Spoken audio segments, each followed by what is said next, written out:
On a hot summer afternoon, the streets buzzed with the sound of people rushing to and from their destinations. The heat radiated off the pavement as cars passed by, and the air was thick with the scent of freshly cut grass and city life. At a bus stop, a black boy, no older than 14, stood waiting for the bus to arrive. His backpack was slung over one shoulder, his face reflecting the quiet anxiety of an ordinary school day. He had just finished an after-school activity, eager to get home and relax, unaware that this seemingly mundane trip would soon turn into a defining moment in his life. The bus finally arrived, its tires screeching as it stopped in front of the boy. The doors swung open with a hiss of air, and passengers poured out, eager to reach their destinations. The boy stepped forward, glancing at the other passengers already seated, trying to find a spot.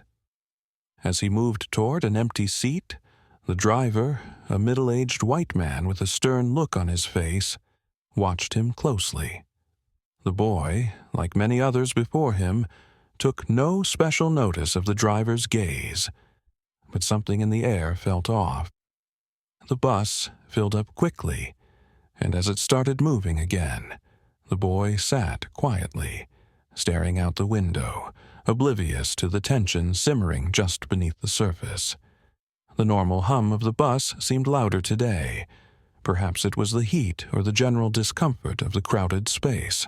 The boy focused on the rhythmic motion of the bus, unaware that the driver was now glaring at him with barely concealed suspicion. The unease he felt was palpable, but it wasn't until the bus came to a sudden halt that he realized something was wrong. Without warning, the driver slammed on the brakes, causing the boy to jolt forward slightly. The sudden movement caught him off guard, and before he could fully recover, the driver turned his head sharply and barked, "You need to get off the bus." The boy froze, confused by the abrupt command. "What? Why?" he asked, his voice steady but laced with confusion. "You heard me," the driver snapped, his voice cold and dismissive. "Get off, now." The boy tried to explain. "I didn't do anything wrong. I'm just trying to get home." But the driver wasn't listening. His eyes were cold with racial prejudice, and his voice hardened with every word. "I said, get off," he repeated, not bothering to look the boy in the eye. The passengers around them started to shift uncomfortably in their seats, but no one said a word. Some of them even turned their heads, not wanting to get involved. The boy could feel the weight of their silence, but he refused to back down. "I don't know what you're talking about," the boy said, trying to stay calm. "I'm just trying to go home." The driver's face twisted with disdain. Without a word, he hit the button to open the doors, the whoosh of air filling the bus as the doors swung open. The boy felt his heart race in his chest, his face flushing with humiliation. This wasn't just a misunderstanding, it was an act of racial injustice, and everyone around him knew it. "Get out!" the driver commanded, pointing toward the door, as if the boy was nothing more than an inconvenience to be discarded. The boy, stunned, tried one last time to explain, but the driver ignored him completely, his patience clearly worn thin. The boy could feel the eyes of the other passengers on him, some filled with discomfort, others filled with cold indifference. With no other choice, he stepped off the bus and onto the sidewalk, the hot sun beating down on him as he stood there, humiliated and unsure of what had just happened. The bus doors slammed shut behind him with finality. The boy was left standing on the curb, feeling the weight of the moment. His heart pounded in his chest, and his mind raced. Was this really happening? Was he being thrown off a bus simply because of the color of his skin? As the bus pulled away, the boy stood there, powerless and alone. Some of the passengers glanced at him, their faces a mixture of guilt and shame. But no one spoke up. They continued with their journeys, leaving the boy to deal with the consequences of the racism that had just been inflicted upon him. The boy was shaken, but the fire in his chest was only beginning to grow. He wasn't going to let this moment define him. He wasn't going to let this injustice slide. Something inside him snapped. What happened next, no one could have predicted. The boy's quiet dignity in the face of such an open act of racism would soon spark a series of events that would leave everyone in the city reeling, including the very people responsible for his humiliation. The boy's story begins with a sense of quiet resilience. Raised in a humble neighborhood, he quickly learned that life wasn't always fair. From a young age, he was aware of the systemic barriers that existed, preventing people like him from accessing the same opportunities as others. But rather than letting these challenges define him, the boy used them as fuel to push forward. He worked tirelessly to excel in school, keeping his head down and focusing on his studies, knowing that an education would be his key to breaking free from the cycle of prejudice and discrimination. His mind was set on achieving something great, and though the world tried to impose its limitations on him, he refused to be confined by them. Despite all the obstacles, the boy dreamed big. He wanted to become someone important, a doctor, an entrepreneur, a community leader. He saw people from his neighborhood achieving success, and he held on to the belief that if they could do it, so could he. But he also knew that to succeed, he would have to work harder than most, navigate the biases that lingered around every corner, and face prejudice head-on. It wasn't always easy, and at times it felt overwhelming, but he kept going because he knew that perseverance was the key. His determination to rise above it all was his driving force, and it was what kept him moving forward even on the toughest days. Then there was the driver, a man who had never questioned the world around him, the world that saw people like the boy as inferior. The driver, in his 40s, was a product of the small, insular town he had grown up in, a town where racist attitudes ran deep and were passed down from one generation to the next. He had been taught to see himself as superior, to view people who didn't look like him as lesser, as deserving of less respect. His views had shaped his life, and his position as a bus driver gave him a strange sense of authority and power over others. Behind the wheel of the bus, the driver felt as though he controlled the lives of the people who climbed aboard. He could decide who got a seat, who deserved a ride, and who was to be treated with dignity. The power he held within the confines of the bus allowed him to enforce his prejudices without consequence. The boy, who he saw as just another black kid, was an easy target. In the driver's eyes, the boy had no place in the neighborhood he was entering. He was a threat simply by existing. The driver never questioned his worldview because it had been instilled in him for so long. He didn't think twice when he chose to target people like the boy. His actions had always gone unchecked, and it gave him a false sense of entitlement. No one ever challenged him, and he felt emboldened by the ignorance of those around him. He believed that his power and his skin color made him the authority in every situation, and he had no intention of allowing anyone to challenge that. Despite the long-standing racism the boy had faced, he was determined to rise above the hatred he encountered. He didn't know that his encounter with the driver would change everything. What the driver didn't realize was that the boy's unwavering belief in his dreams, his drive to prove people wrong, and his refusal to back down would soon bring about a chain of events that would shake their entire world. As the boy boarded the bus that fateful day, he was unaware of the storm that was about to unfold. He had no idea that the person in front of him, the one who would control his fate for the next few minutes, held deeply ingrained biases. But the boy was resilient, and though the driver's racism would soon become evident, he was determined to face it with dignity and strength. What neither of them realized at that moment was that this interaction would spark a series of events that would forever alter the course of their lives and the city they both lived in. The boy had never been one to shrink in the face of adversity, and today would be no different. Despite the driver's attempts to humiliate him, the boy would rise above it, because no matter how many times he was knocked down by the world, he always got back up. The boy had barely settled into his seat on the bus, taking a deep breath as the motion of the vehicle lulled him into the rhythm of a routine ride. His mind was elsewhere, distracted by the thoughts of the day ahead, the challenges of school, and his dream to one day escape the limitations imposed by others. As the bus continued down the street, filled with the hum of daily life, the boy tried to focus on his breath, allowing the motion to calm him. But the calmness was short-lived.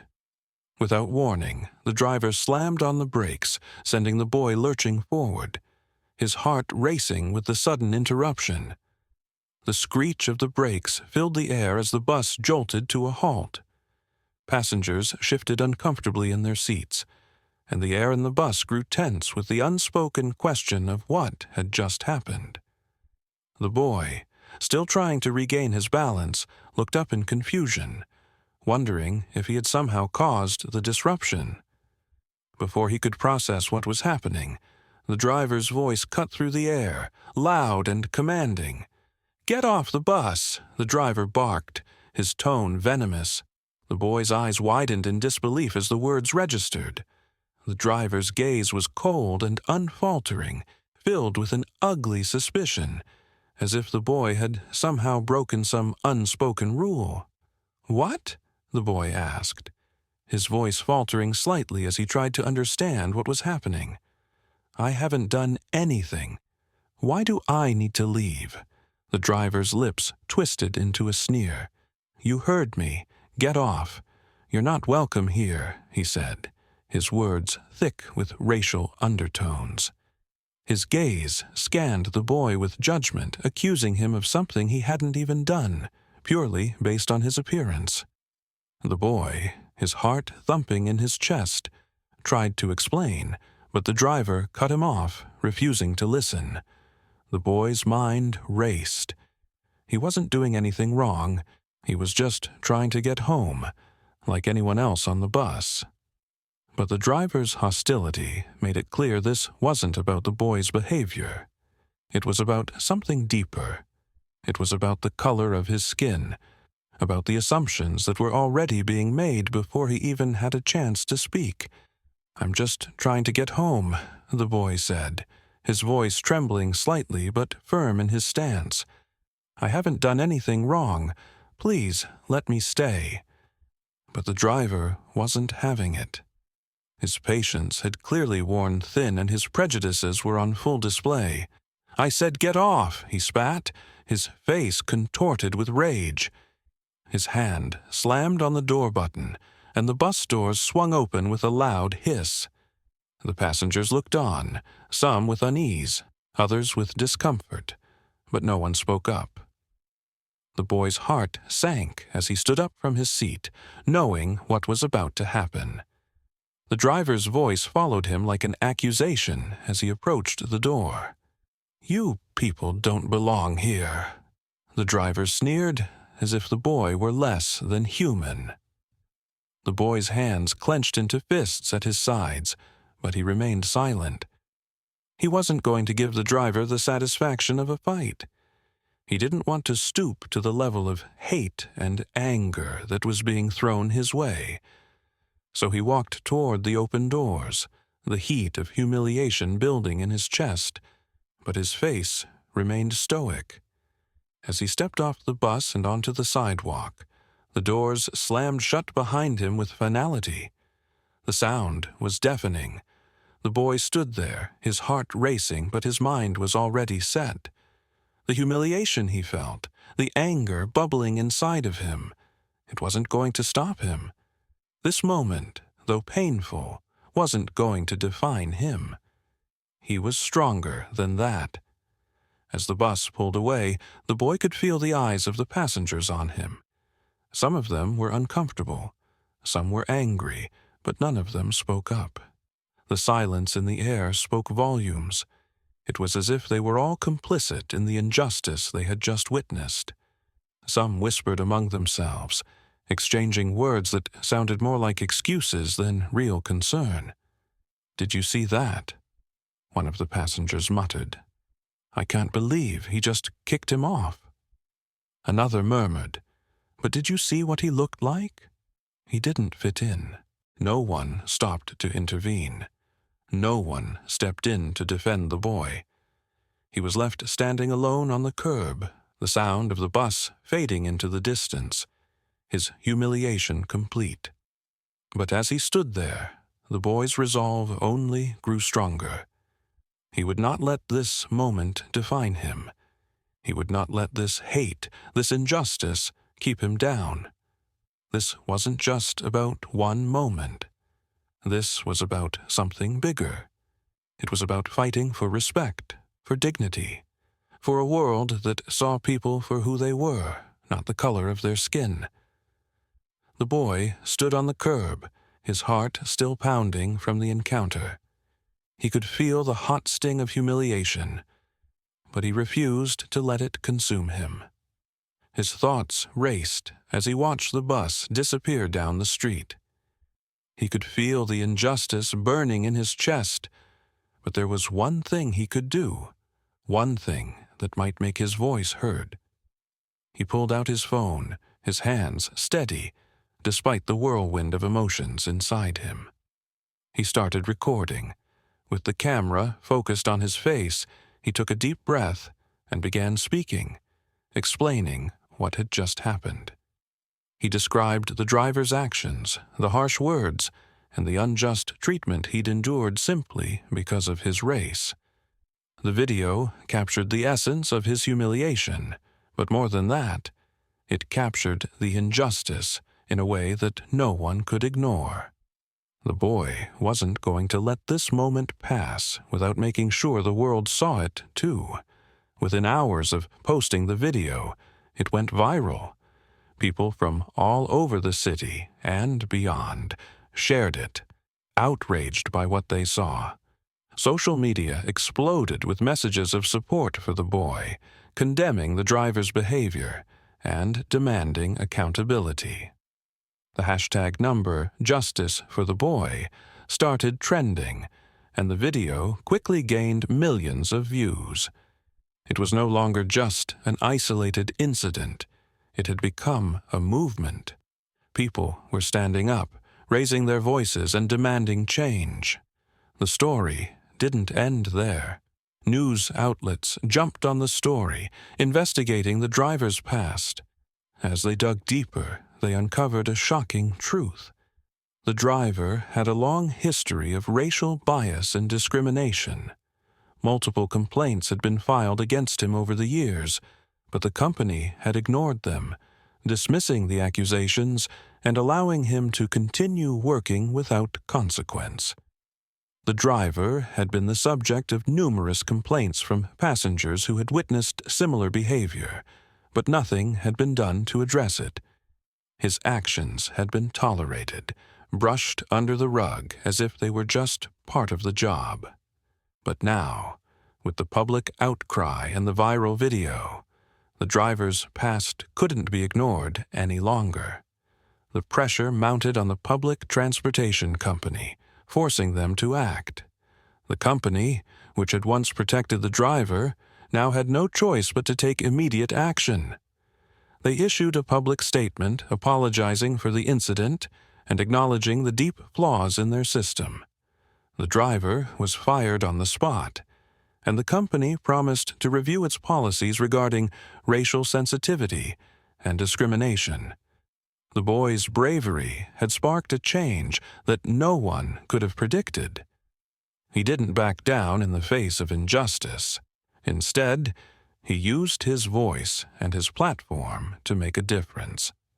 The video he recorded not only exposed the driver's actions, but also shed light on the systemic racism that had been allowed to fester within the company. The company launched an internal investigation into their hiring practices and racial sensitivity training, vowing to create a more inclusive and respectful environment for both passengers and employees. The boys' courage had forced them to confront the biases that had long been ignored. The impact of the boys' actions was far-reaching. Not only did it spark a conversation about racism in public spaces, but it also inspired others to speak out. People who had witnessed similar injustices began to share their stories, and a collective sense of empowerment grew. The boy, though just a teenager, had become a symbol of strength and resilience.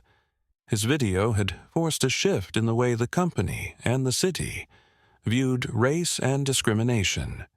As for the boy, he knew that this was only the beginning. The moment of humiliation he had faced had ignited something much bigger. His actions had proven that one person could make a difference, that standing up for what was right could lead to real change. And as he watched the events unfold, he knew he had done the right thing. The company, facing mounting public pressure after the viral video, had no choice but to take swift action. Within days, they released a public statement acknowledging their role in allowing the driver's racist behavior to go unchecked. They expressed deep regret for the incident and pledged to implement racial bias training for all employees. They also announced the creation of a diversity and inclusion committee, which would be responsible for reviewing all complaints and making necessary changes to improve the company's practices moving forward. The company's promise to address the problem was a small step toward accountability, but it was clear that this was just the beginning. The boy, despite his initial feelings of humiliation, had become a local hero. His courage in the face of injustice had captured the hearts of many. His story spread far beyond the city's borders, inspiring people across the country to take a stand against racism. The boy was invited to speak at community events, where he shared his experience and called for widespread changes in the system.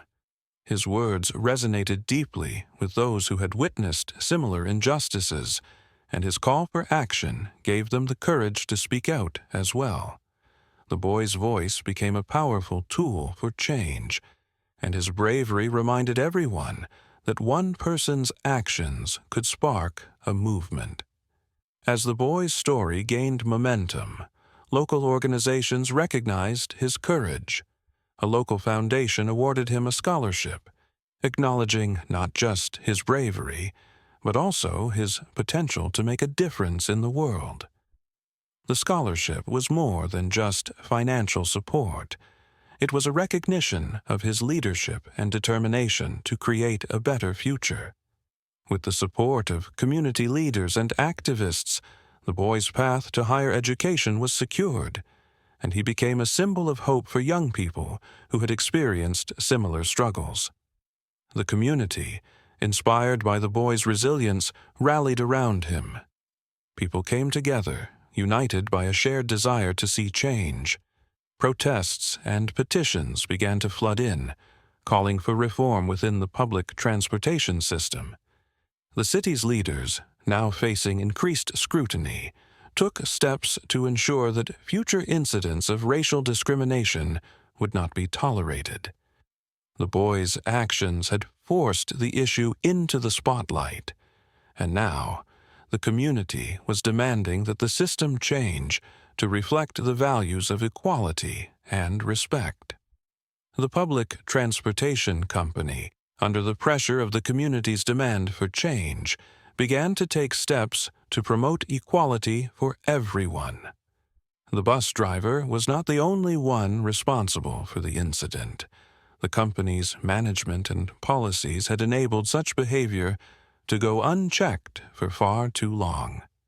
Now, with the creation of the Diversity and Inclusion Committee, changes began to take place. The company began working with activists and community leaders to ensure that the voices of marginalized groups were heard and that their concerns were addressed. The city started to see real, tangible improvements in the way public services treated everyone, regardless of their background.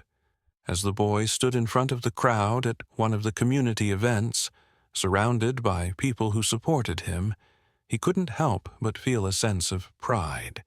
His actions had changed not just his own life, but the lives of others around him.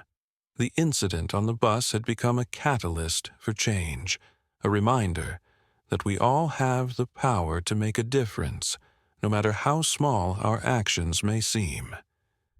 The boy's voice had sparked a movement, and the city was beginning to feel the effects of that change. His journey wasn't over. In fact, it had only just begun. With his scholarship and the support of his community, the boy now had the opportunity to shape a future where equality and justice were the norm, not the exception. His bravery in the face of injustice had set a new course for his life and the lives of those who had been inspired by him.